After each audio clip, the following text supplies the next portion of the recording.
I've seen some crazy stats. I'd love to see if this is true, but the average retirement account is like super low these days when people retire. Yes, and it's also you get that big income gap just like you have in the real world. So there's people that are the Northwest Mutual just came out with a piece right before COVID. They surveyed a bunch of folks and asked, "How much do you think you need to comfortably retire?" Right. And this was 4 or 5 years ago. It was $500,000. They just surveyed the same folks this year or last year. It jumped to 1.8 million, and that's Holy because crap. of how expensive things are getting.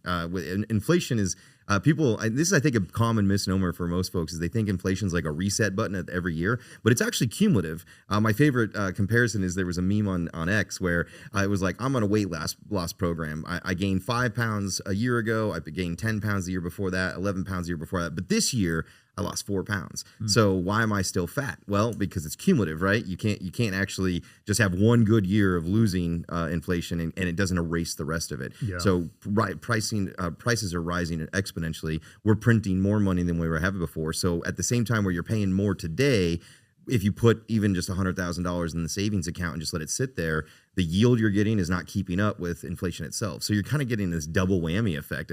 I can't save enough because everything's getting so expensive. And what I do save is kind of disappearing right before my eyes. And so alternatives like Bitcoin make sense. It's scarcity. Scarcity when you're thinking about retirement. Yeah. Is there a minimum they got to contribute if they want to do a Bitcoin IRA? For a Bitcoin IRA, our minimum is $1,000.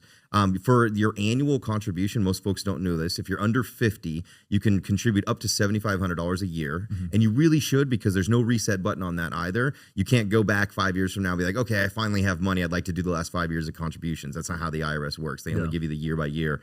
If you're over 50, which surprisingly enough, we have 75% of our clients are born before 1976. You can do up to 8,500. It's kind of, they call it the catch up.